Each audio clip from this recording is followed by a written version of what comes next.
अगर सब कुछ सस्ता हो जाए, पेट्रोल, फोन, खाना, तो खुश हो जाओगे ना। मगर ये सिचुएशन तुम्हें अमीर नहीं गरीब बना देगी। इसको कहते हैं डिफ्लेशन, और ये इन्फ्लेशन से भी ज्यादा डेंजरस हो सकता है। आज हम क्विज के थ्रू समझेंगे डिफ्लेशन का असली गेम क्या है और इकोनॉमी इससे डरती क्यों है। डिफ्लेशन का मतलब क्या होता है? ए प्राइसेस बढ़ना, बी प्राइसेस गिरना, सी सेम रहना।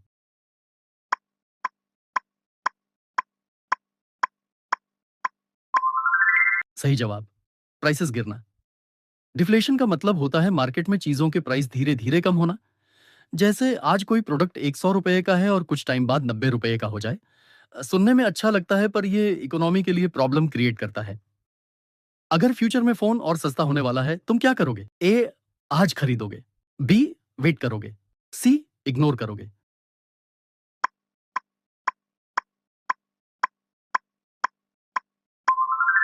सही जवाब, वेट करोगे। अगर लोगों को लगता है कि फ्यूचर में प्राइस और कम होगा, तो वो आज खरीदना अवॉइड करते हैं। ये हैबिट सब लोग फॉलो करते हैं, जिसकी वजह से मार्केट में सेल्स कम हो जाती है। अगर सब लोग खरीदना डिले करें तो क्या होगा? ए, डिमांड बढ़ेगी, बी, डिमांड गिर जाएगी, सी, सेम।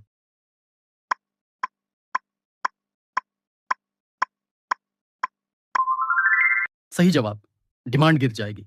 जब लोग चीजें खरीदना डिले करते हैं, तो मार्केट में डिमांड ऑटोमेटिकली कम हो जाती है। डिमांड कम होने का मतलब बिजनेस की सेल्स गिरना।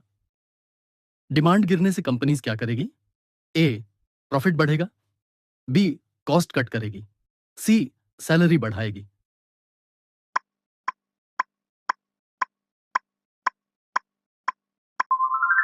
सही जवाब, कॉस्ट कट करेगी। जब कंपनीज की सेल्स कम होती है, तो उनका प्रॉफिट भी कम होता है। लॉस अवॉइड करने के लिए वो अपने खर्चे कम करती है, जैसे सैलरी कट या अननेसेसरी एक्सपेंसेस अवॉइड करना।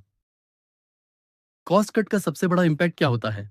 ए, जॉब्स बढ़ती है, बी, जॉब्स चली जाती है, सी, नो इफेक्ट।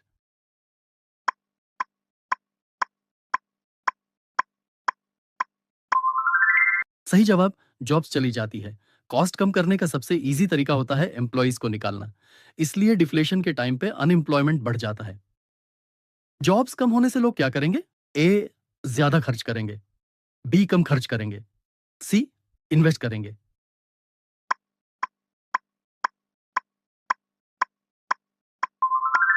सही जवाब, कम खर्च करेंगे। जब लोगों की इनकम कम हो जाती है या जॉब का रिस्क होता है, तो वो और ज्यादा पैसा बचाने लगते हैं और खर्च कम कर देते हैं। डिफ्लेशन में पैसे की वैल्यू क्या होती है? ए, गिरती है, बी, बढ़ जाती है, सी, सेम रहती है।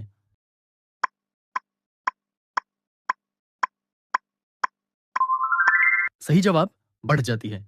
डिफ्लेशन में सेम पैसा से ज्यादा चीजें खरीदी जा सकती है। जैसे पहले 100 रुपए में एक आइटम मिलता था, अब दो मिल सकते हैं। इसलिए पैसा की परचेसिंग पावर बढ़ जाती है। डिफ्लेशन में लोन लेने वाले के लिए क्या प्रॉब्लम होती है? ए, इजी होता है, बी, बर्डन बढ़ जाता है, सी, नो इफेक्ट।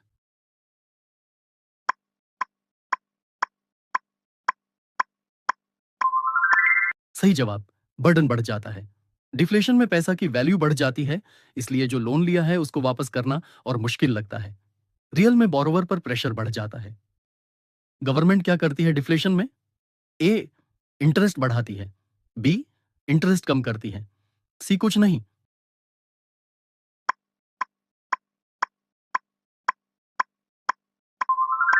सही जवाब, इंटरेस्ट कम करती है। गवर्नमेंट और सेंट्रल बैंक इंटरेस्ट रेट कम करते हैं ताकि लोग ज्यादा लोन ले और खर्च करें। इसे इकोनॉमी को बूस्ट देने की कोशिश होती है।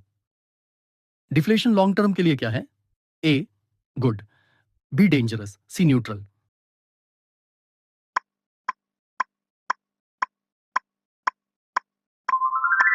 सही जवाब, डेंजरस। शॉर्ट टर्म में सस्ती चीजें अच्छी लगती है, पर लॉन्ग टर्म में ये इकोनॉमी को स्लो कर देता है, जॉब्स कम होती है और ग्रोथ रुक जाती है। अगर तुम्हें लगता था कि सस्ती चीजें मतलब फायदा, तो आज एक बड़ा मिथ क्लियर हो गया होगा। डिफ्लेशन शॉर्ट टर्म में अच्छा लगता है, लेकिन लॉन्ग टर्म में जॉब्स कम करता है, बिजनेस स्लो करता है और पूरी इकोनॉमी को नीचे ले जा सकता है। इसलिए स्मार्ट बनना है तो सिर्फ प्राइस नहीं, पूरा सिस्टम समझना जरूरी है। ऐसे ही फाइनेंस को सिंपल लैंग्वेज में समझने के लिए चैनल को सब्सक्राइब करो। मिलते हैं नेक्स्ट वीडियो में।